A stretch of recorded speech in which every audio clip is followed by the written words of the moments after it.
Dependable, dependable God. Yes. Hey y'all, hey, happy Sunday. Y'all, we are in March. That is so crazy to me. That is so bizarre. We're in March. Oh my goodness. So I have 2 more months of school, and then I will decide if I want to work summer school or not. Right now, it's looking like a hard no. A hard, easy no. But I don't know. It's money coming in, money that I can definitely use. So I don't know. I was offered a summertime position from our coordinating staff that does the summer program. I don't know. I don't know. But anyways, oh my gosh, once again, we are in March. First Sunday of 2025 for the month of March. Wow, y'all. Time, that's how you know time slows down for no man, for no one. So do all that you can while God continuously gives you breath and life. Enjoy it. But yeah, so I'm just on here today, y'all, to talk about this emotional roller coaster that I'm currently finding myself on. And that's the title of today's message, is just, why am I? This is my self-reflection moment. And y'all will see quite a few of these videos being posted by moi. So stay tuned in. Thank y'all. I appreciate y'all in advance for those who watch my videos once again, through and through. But today, yes, again, just repeating it, it is, why am I on this emotional roller coaster? And I'm going through like a whirlwind of emotions. Some days I'm up, some days I'm happy, some days I'm down, some days I'm crying, some days I'm joyful, some days I'm very quirky in my old self that's also evolving into my new self. And I'm kind of like battling with that, like letting go of my old self and shedding back those like those old layers in order to embrace my new self. And I think I'm having challenges with it because it's like my old self requires all of my guards to be up. It's kind of like a defense mechanism that I've created for myself. And it's how I stay alert. It's how I stay attentive. It's how I stay aware of the things that are not good for me, good in nature, good mentally, psychologically, and all of those things. And but it also has held me back a lot. I've noticed that it's held me back a lot being that way. So my old self doesn't have to die. Some of it does, but not my old self to its entirety. Like my old self will also be welcome into my new self. Like my personality, how much of a giver I am,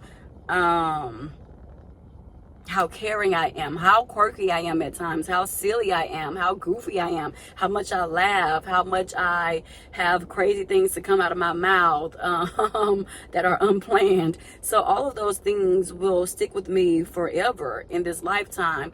But it's the letting down my guard. It's the not protecting myself, and hence then welcoming what could possibly be dangerous to me into my space. So I'm really struggling with that, but it's like I'm fighting with God because God is telling me to let these things go because He is my protector.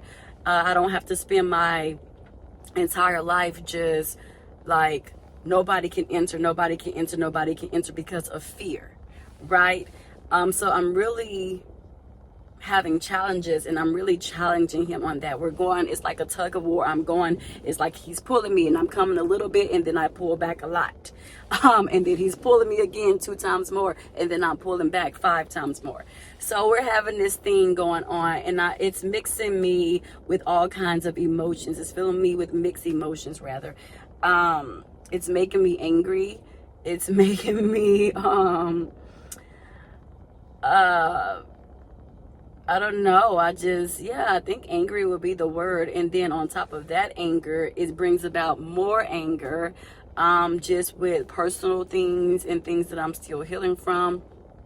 situations I'm still healing from with like parents and people in general, and just what the young kids say, just people feeling like they can always play on they're going like that, my top. Oh, when I was going to my nephew's basketball games, they would be like, oh, when somebody dunk over somebody's head, or when somebody go up and land, and all that kind of, they be going crazy. So yeah, when people be playing with your top, that's what the little kids say, the youngins say.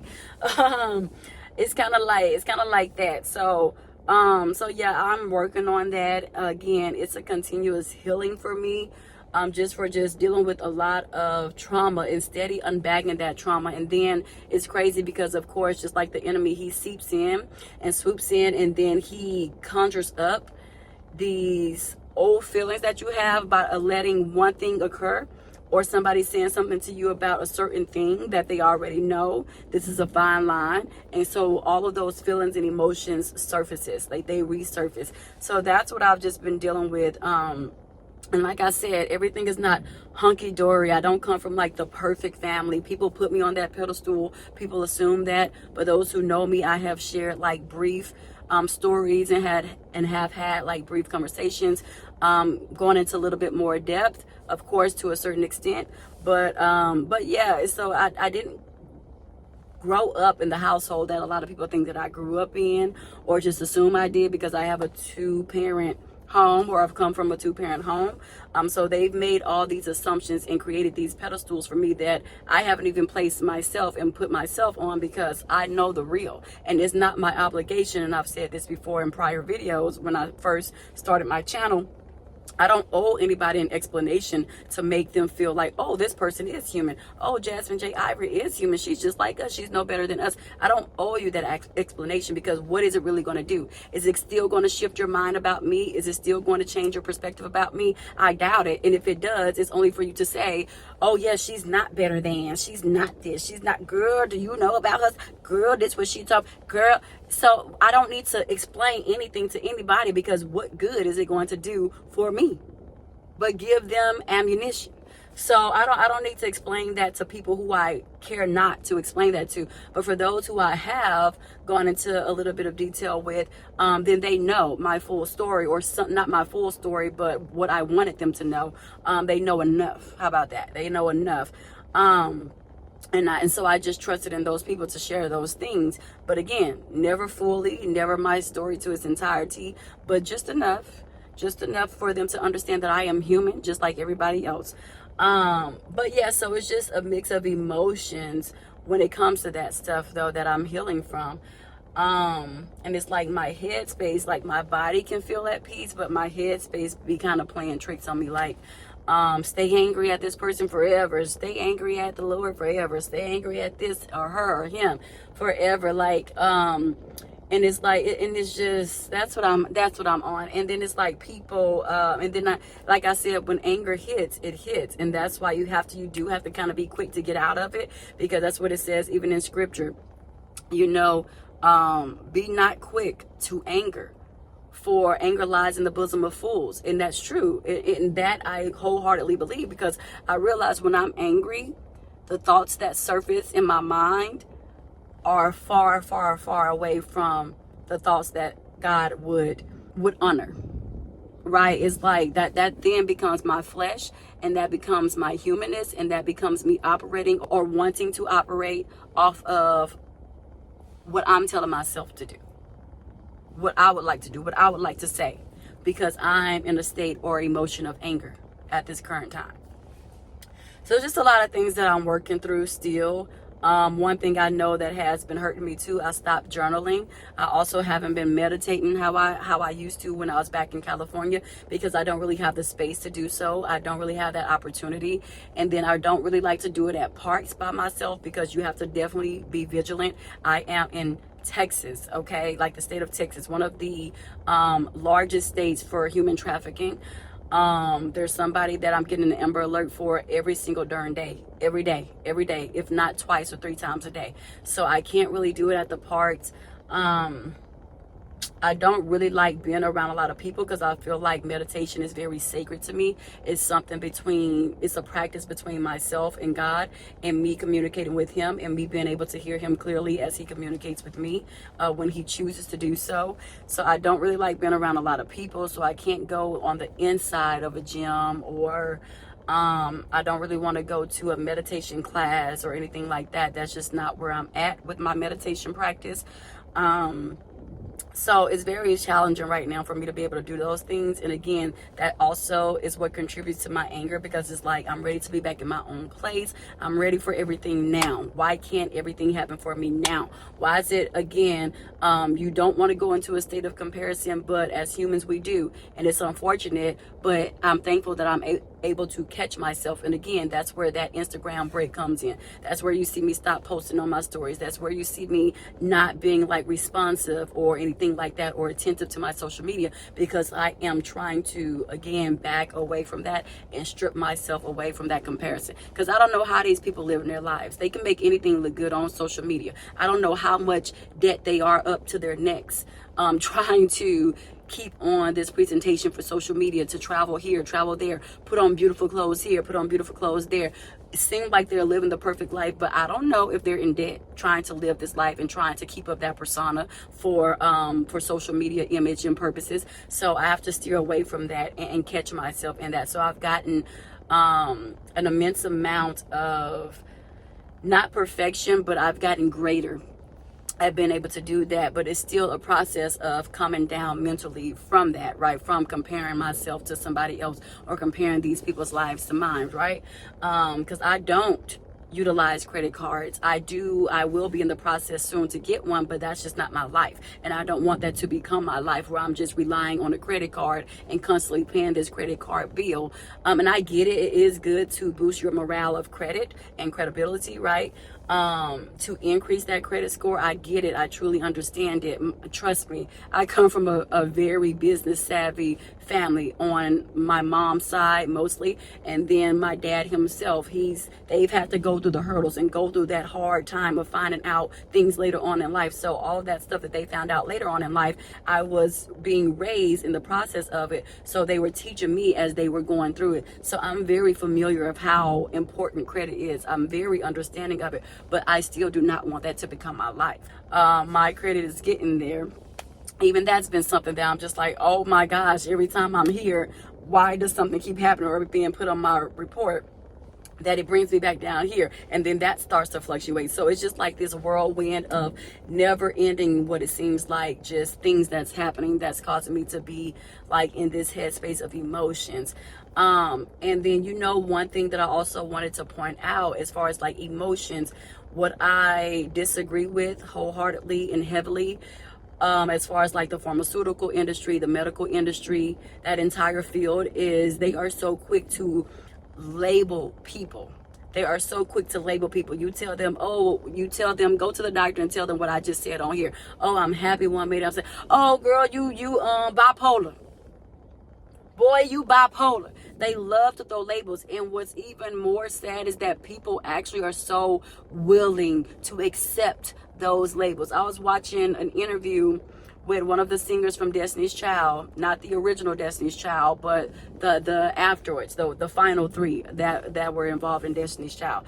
And she was saying, oh, I was so happy that to find out that they could finally put a label on what I was going through. And it's just like, why did you need them to give you a label to feel justified in your feelings?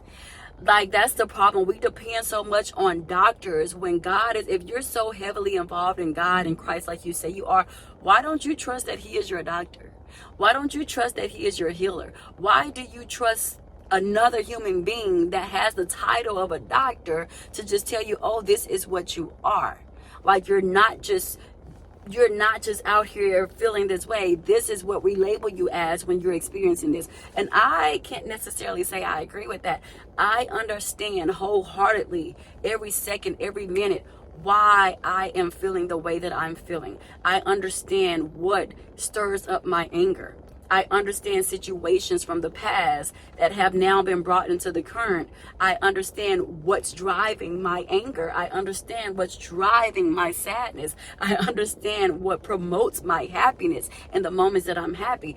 I understand vividly why my emotions are the way they are. I don't need a doctor to tell me, oh girl, you're depressed. Oh girl, you're this. I'm very aware of my feelings. I'm very in tune with my feelings.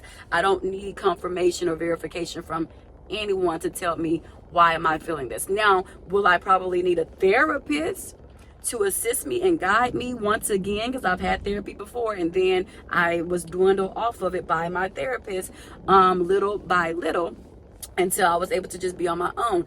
And now I'm thinking about, or I'm reconsidering about going to therapy again, probably of course with a different therapist, because I don't really know how that works, if I can pick back up the same one or if I get another one. But I don't mind getting another one. I just have to pray on it and hope and pray that God sends me the right person for me, because you're not always going to get the perfect therapist. You may get a therapist that you absolutely don't like, that you absolutely feel like is doing nothing for you. I know someone who I've known since elementary, middle school, who said they stopped therapy because they didn't like the first therapist that they had, but she didn't give up. She stopped therapy for a while and then she ended up getting a therapist that was more suitable for her. So you don't cop out and say, oh, I'm stop going to therapy because I didn't like this first therapist. You find the right therapist that is good for you, and if the second one don't work out, keep going until you find the right one. People are so easy to quit and give up because it's not what they wanted on the first round. So what?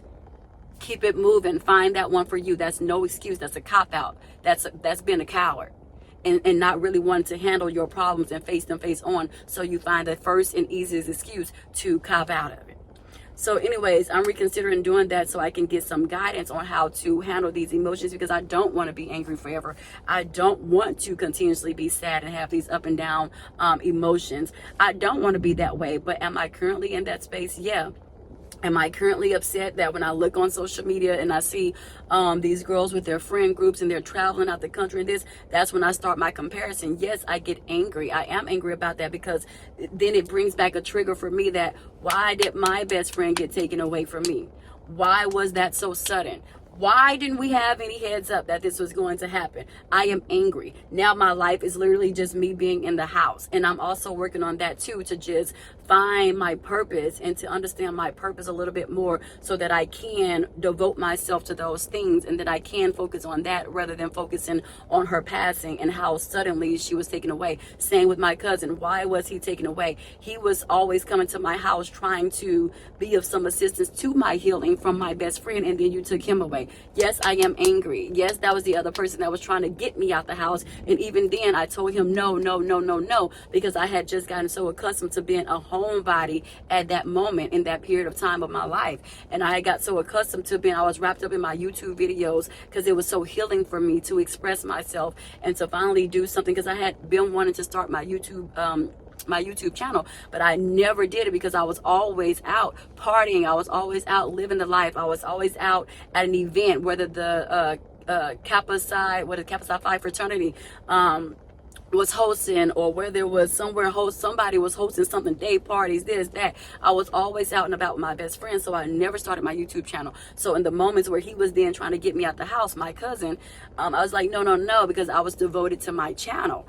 So it's like, but at least that was somebody who I know I could depend on to at least make the gesture to invite me to go somewhere and to get me out the house. So then it's like he got taken away. And I was just like so angry. So yeah, when I get on social media and I see these girl groups, sometimes I feel like it's intentional, that people post this kind of rubbing it in my face, and that may not even be true. It's just my thought process. Now some people I do know for sure are doing that, and then some people I know is pure innocence, and they have nothing to do with what I'm going through. That's just them enjoying life. But yeah, so these things, yeah, they do make me angry, and that's when I have to pull off of social media, because it's like I had that life and it was stripped away from me. So what do I do now? Who do I go places with now? I'm not going to go by myself as much as it's inside of me to do so. I'm not going to go by myself out of the country because, one, I just don't find it safe. And then two, that's so boring. Like, to go by yourself and be bored. Like, yeah, I can drink and stuff by myself, but I don't trust drinking and then going to a hotel room by myself, right? And then taking cars and stuff by myself, just as a woman. I've seen many of people that I went to college with who do that. But for me, I just don't feel like it's safe for me. But I don't know, who knows, again, going back to I trust in God, but God also say don't be a fool. God never said be a fool and go outside of your discernment, right, and your consciousness, what you're aware of already. So I don't know, but like I said, I've seen multiple people do it, but then like folks say it'll be just my luck, right? So I don't know, but yeah, it's like I don't know. I'm just experiencing these things and these emotions and this mental state that I'm not liking right now. And I'm talking about it and I'm posting it because it's probably someone else going through this same thing, that this can be healing to, and it can let them know that they're not alone. So that's why I'm choosing to share this, because usually I will go through it and then I won't post it until like a month, once I've processed everything and once I'm saying like, oh, okay, this is okay for me to post now because I have healed from it. But I'll go ahead and post this in real time because someone else out there needs to know that they're not alone. And oftentimes I definitely feel alone, which contributes to more anger, because it's like, why am I going through this? Pardon me. It's like, why am I going through this? Why am I experiencing this? Just why? How come, or why is it that every time I'm getting here and getting closer to what I feel is my destiny, my purpose, my happiness, my joy, something happens to where it reminds you like, no, it's not for you yet. It's not your time. And then it has you questioning, is it ever going to be my time? How long do you want me to go through what I've been going through? How long do you want me to feel how I've been feeling? How long? How much more longer, Lord? Like, you're a God that can change things like this at the blink of an eye and the snap of a finger. Why aren't you doing that right now? Right now. It seems like you do that for everybody else like this. But why not me? When is it ever going to be me and be consistent, constant, and continuous for me? What is your problem? Like, what is your issue? So it just spirals from there. So yeah, I'm very aware of my emotions. I'm very aware of where my anger is coming from. I'm very aware of where days I'm happy. I'm very aware of days that I'm sad. I'm very aware of the days that I cry. I understand perfectly why I'm crying, what I'm crying about, what I'm angry about, which can also lead to me crying just out of anger. The situations that I know people are in personally that I can't control. I notice that I have a slight control issue, and I've had it for quite some time, for years, but it has gotten a little bit more intense. Needless to say, it's gotten a little bit more intense. Like, I couldn't control my best friend's death. I couldn't control my cousin's death, and I don't know why I couldn't control that, even though I know God is the controller of all. It still doesn't sit well with me at times. Do I question myself? What could I have done? What if somebody else would have been there with them? And my cousin was at work, y'all, when he collapsed and just randomly, suddenly had a whole heart attack out of nowhere. Even the doctor said like he was perfectly healthy when they were doing his autopsy. He was healthy. Like, literally, it was natural causes that nobody could have prevented. So that's how I know it was nobody but God that called him home. But it's still like, why didn't God give me a say so to be able to control this at the slightest bit? Like, why didn't you allow me to approve these things? And I think it's like, when anybody that's close to me, I want to be able to protect them. I want to be able to control their situations. And that's also what has me in a state of anger. Again, knowing certain situations and people's circumstances and predicaments that they're currently in, and I can do absolutely nothing. And worrying is not going to do anything for me, but cause me health issues. So I can't do that either. And then I get angry because it's like, well, if I'm not worrying, do I really care? But yes, I care, but I just can't care enough to where it's affecting me and my health. So it's like, I get mad about that. Like, Why won't this person leave this person? Why won't this person just get out of this thing that they're in? If it's detrimental to them, why are they staying and continuously putting up with this ignorance and this blasphemy and this behavior when they have the option to literally walk away? And I cannot control that. It bothers me so mother freaking much. I cannot control anything. I cannot control anything, and I know that, but it's upsetting at the same time, in the reality that I can't do anything about certain people's situations. The choice is solely up to them, and I'm mad because I'm not them and I can't be them to make that choice for them. So yeah, I'm just doing a lot of, as you see, it's called self-reflection. Why am I? And like I said, you'll be seeing a lot of these. It's like going to be a series. So just stay tuned and look out for these type of videos. They're all going to be titled self-reflection, but on the little picture, it'll say the actual, like what it actually is about. Self-reflection, why am I? And then the picture thingy that I'll be putting, it'll say the actual question or whatever. And then that's what my video will be about for that day. But yeah, so today it's about emotions and this whirlwind of them and why I'm experiencing them, where it's stemming from, and then just stuff with my parents too. Kind of similar to the situation I just said. Never understood why certain people couldn't walk away from situations, why they chose to stay. And I have this couldn't be me syndrome. Wouldn't be me, I wish I would.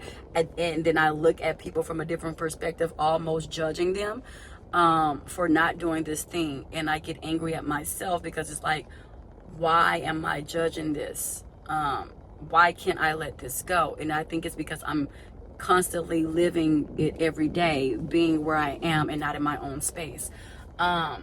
So these things and this anger start to resurface, like I said, based on even just environments, and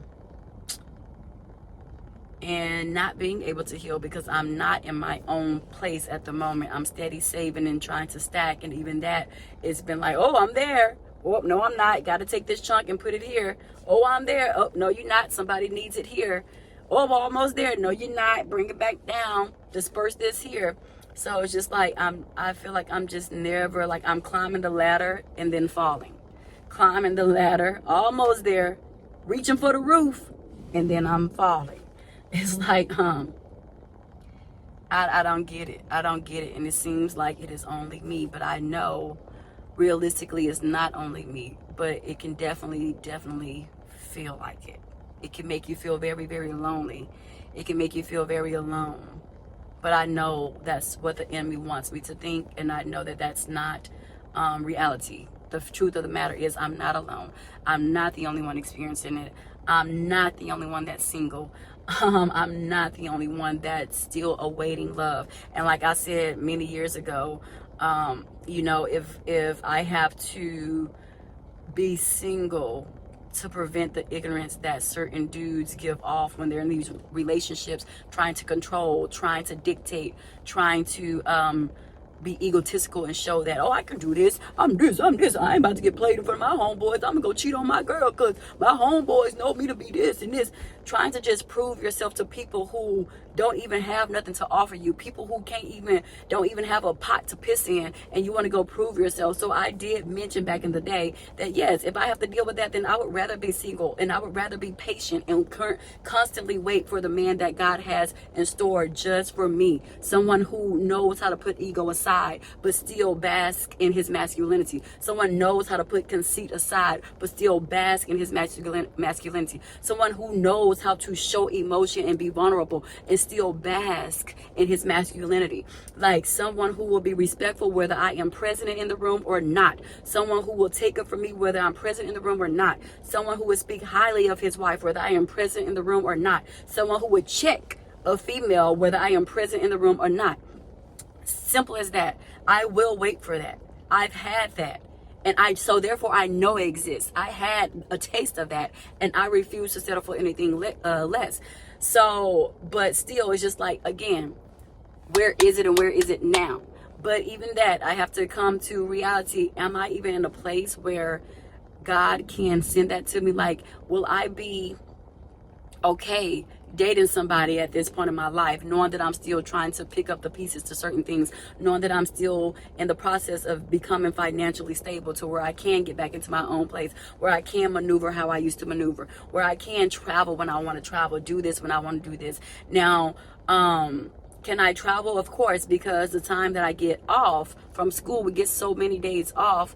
Not as much as I would like, but we do get it off. Like I said, Christmas was 2 weeks long. Spring break is going to be a week long. Thanksgiving was a week long. Just even little spurts where I can have like a 3-day weekend, go fly out, come back in or something like that, just to get away for a snippet, 2 days, get away from out the state of Texas, out the city of Houston, and come back. Yes, I have opportunities like that, but am I doing that now? No, because again, my finances are all over the place. And right when I'm getting there, I'm not getting there. Right when I'm midway, I'm not getting there. While when I'm almost at the top, I'm not getting there. So am I doing that and taking advantage of these opportunities where I do have breaks? No, because I'm not ashamed to say I can't do that right now because I have a priority. I have priorities that are more important than that. But do I feel like my time will come again? Because that used to be my life before. I used to travel. I used to do those things. There was a point in time where I was financially successful. I was financially well off. But right now, is that the same for me now? Has it been for a while? No. It hasn't been like that for me for a while. And yes, that's very upsetting and off-putting because it's just like, I know. I saw a gentleman say this on his podcast, and I certainly agree. Again, that's how you know you're not alone, like the enemy tries to make you be.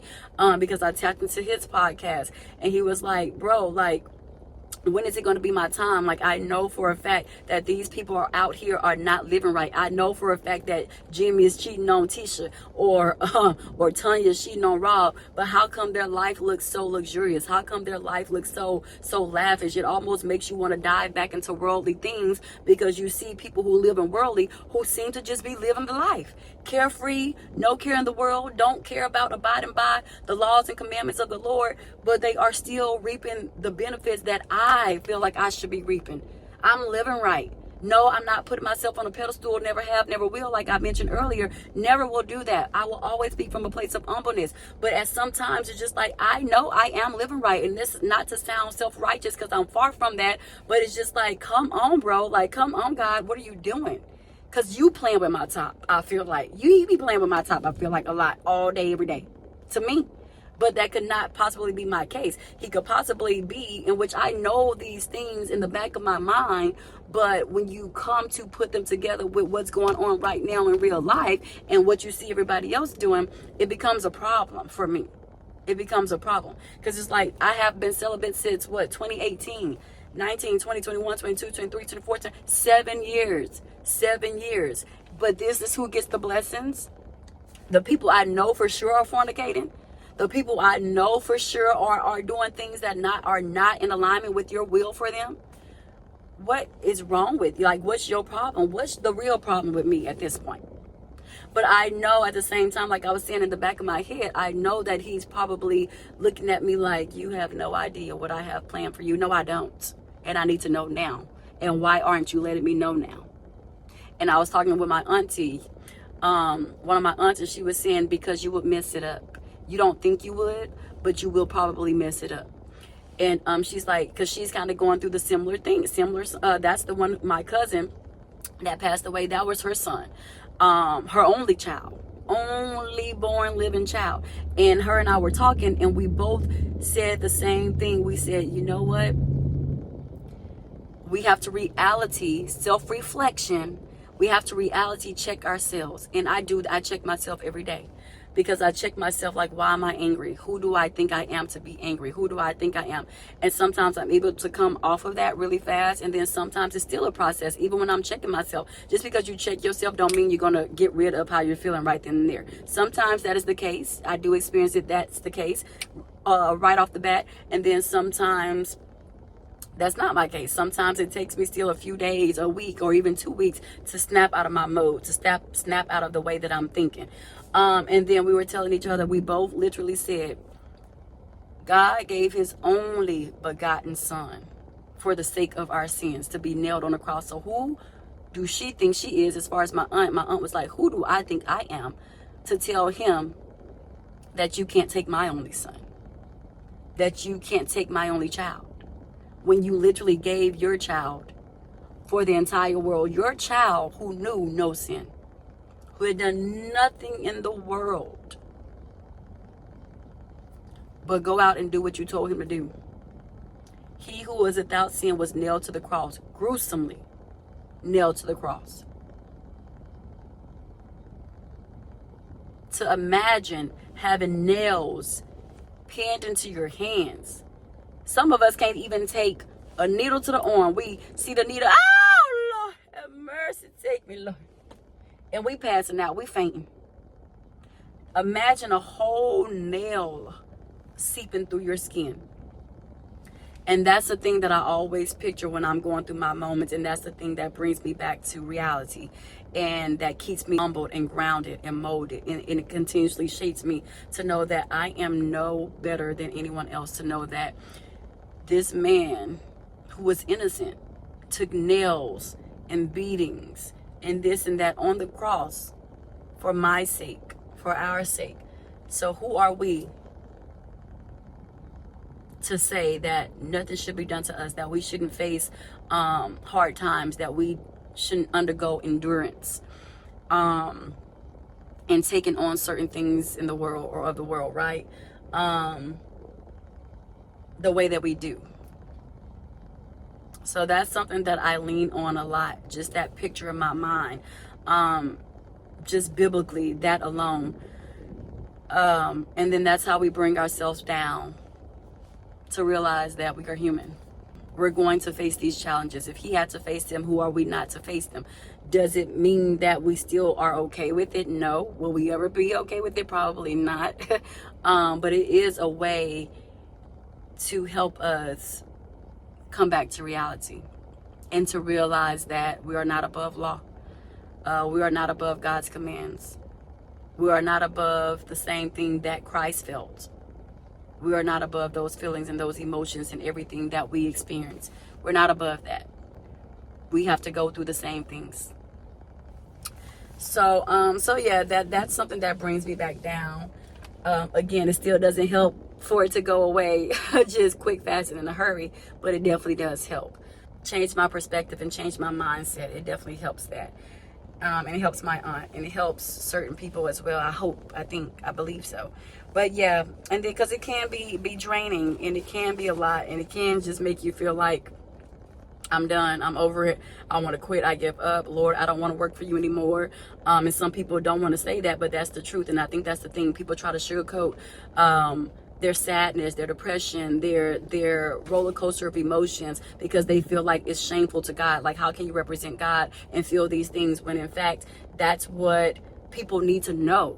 People who have not found Christ yet, or chose to not found Christ because they feel like people who believe in Christ are these perfect beings who experience nothing. That is so false, and that is a huge misconception. And it's not it's illy guided. Like, it's not the right guidance. It's not true. Like, it's very fabricated. We are not perfect. We go through stuff all the time. Sometimes I still curse. Like I said, do I curse around people? No. Sometimes I may slip up and be like, "Ooh, my bad, y'all." But do I curse by myself sometimes? Yeah, I do. Yeah, I do. I don't curse around the kids though. Like, we're not perfect people. I drink. I have mimosas. Like I said before, I like me a little bit of a whiskey and apple juice, or Hennessy and apple juice, Crown and apple juice, or Crown and orange juice, or something like that. Yeah. I just came from a restaurant. Shout out. It's called Dandelion Cafe. And I had a good time. I was there by myself. I chose an outside seat by myself. I had my little earplug in this ear, and I was watching the video as I was eating, just tending to myself, getting some quiet time. And so I had a little mimosa. I'll post it. I had a mimosa. I had a vegetarian French toast, strawberry French toast. So good. I didn't eat the last one because it's a lot of bread, and I'm actually trying to step away from bread.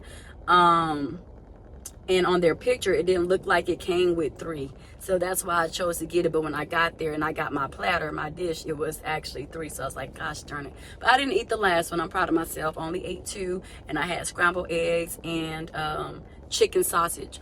Oh my gosh, I was so scared, y'all, to eat the chicken sausage. I thought it was going to be disgusting. When I took a bite in that, I said, oh my gosh, where has this been all my life?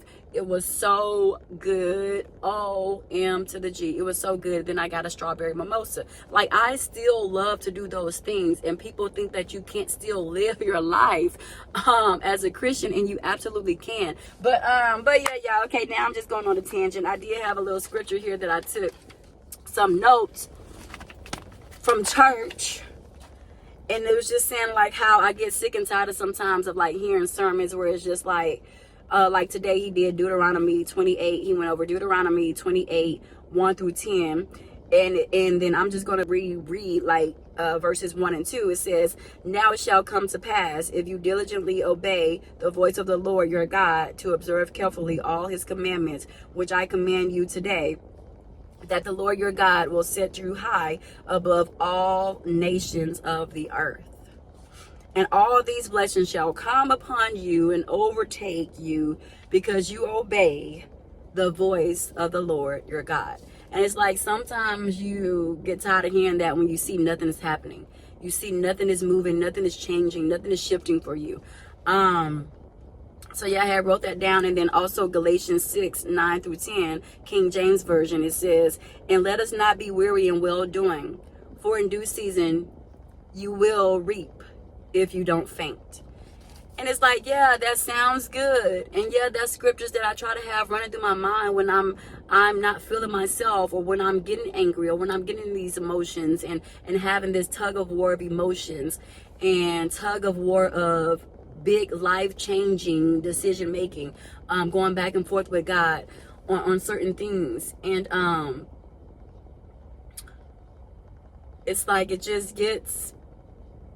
gets tiresome to just hear that, and to know that you constantly have these scriptures going back and forth around and around to keep you afloat, but you're still not seeing nothing. You're still not seeing the change. Like, you're still not seeing any benefits. So it kind of makes you even want to stop going over scripture or stop reading the Bible. And I have done that as well. I think that's why I'm angry at myself as well, because it's like I've let my emotions also contribute to me pulling away from reading the Bible. And then it's like I get angry too, because it's like I want to give up, but I know I can't give up. Especially, I was again talking to my aunt, the same aunt. I talk to all my aunties, but I specifically talk to this one the most. That's what I was talking to my aunt about, is that it's like, then I can't give up, because now I done sit up here and bought my oldest nephew and my middle nephew these little these books, and it's for men, for teenagers going through that teenage period, right, which is like a crisis point of their life. And it gives them all types of scriptures, and then it gives them like scriptures on this side, and then like a little notepad on the next side, scriptures on this side, and then notepad on this side for each time that they flip over to another one. And it was a specific month that they were both supposed to start. And honey, I had no idea of the impact that would make on them. Like, I knew it would be beneficial, and that it would help them, but not to the extent that it has. Like, my oldest nephew literally brags about it. And he was at school, y'all. He go to school across the street from my parents' home. And and this boy called my mama and my daddy talking about, I left my book, can somebody bring me my book? And we thinking it's a school book, like a textbook that he need for the class that he's in at the moment. And he was like flipping out, y'all. Why was the book? My daddy said, girl, do you know that boy was calling for that little book that you bought him? That the one that you bought him and X? I said, you gotta be kidding me. He was like, oh my gosh, that boy had everybody tearing up the house looking for that book to bring to him at school, the Bible book, the scripture book. And he said he was telling my parents that he haven't even told me. He just told my parents, and they're the ones who told me. He was like, man, me and X, that's my other nephew, me and X be on the phone talking about it, like going through scripture, talking about the notes, talking about what this scripture meant to him, what it meant for me, what they took from it, you know. And so that's just a lovely, lovely thing. And so, but now, again, it's that not burden, but it's that weight that is just like, I can't give up as much as I want to, and I can't lose my faith as much as I want to, because if they see me crash and crumble, what do you think they're going to do? If they see my faith waver, what do you think their faith is going to do? So I was talking to my auntie about that, and she was like, don't you hate it? I'm like, yes. And it's making me angry even more. Everything is just making me upset. Why did I buy those books? I shouldn't have bought them. Because now I have to hold myself in accordance to what I'm trying to teach and instill in them about Christ. Why did I do that? Because there's some days I want to give up, and I just want to give up without nobody knowing that I gave up. But now I got people that's looking up to me even more. Young black men looking up to me even more. Oh my gosh. Nothing but the Lord's doing, because he knew that was going to make me not be able to quit and give up on him. And that makes me upset sometimes. Because when are you going to start working for me? I'll be doing everything for you. When you going to be working for me? Constant emotion of joy.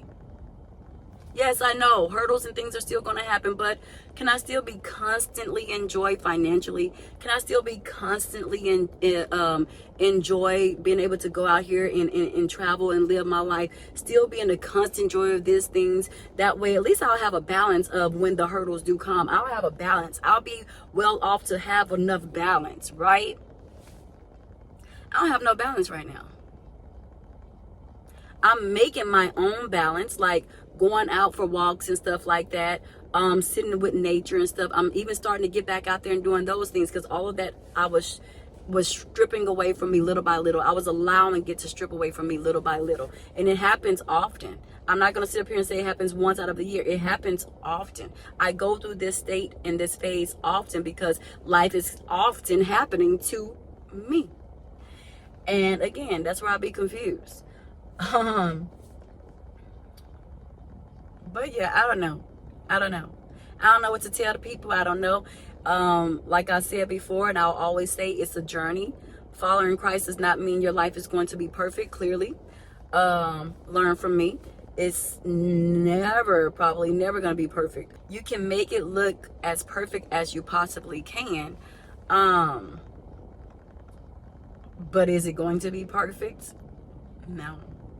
Are you going to experience trials and tribulations? Yes, often. More often than you anticipate. Are you going to feel like you want to give up? Yes, all the time, often. You may have days where you want to just end it all, often. But then God, you already know at the end of the day, God is not going to let you. It's just this thing, I can't really explain it. It's something you have to get to that point to know and experience for yourself, that he's not going to let you let up. He's not going to let you give up on him. He's not going to let you quit. And that's where the frustration comes in, is that you know he's not going to let you waver as much as you want to. There was a point where I literally, on my 35th birthday, after my dinner and all that with my parents that I did, I literally got home. I had on a cross necklace and I ripped it off and threw it. I was over it. Over it. Over it.